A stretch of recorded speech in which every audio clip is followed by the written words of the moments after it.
Good morning mga kuripot. So yun, nabasag yung bottom bracket natin nung nag-long ride tayo nung Sunday. 115 kilometers din yun, tapos may 300 plus ata na elevation gain. So paparinig ko sa inyo kung ano ang tunog ng basag na bottom bracket, square type na bottom bracket. Ganito ang tunog niyan. Alugin natin.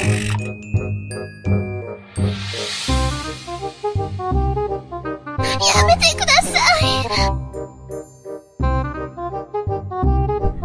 Yan.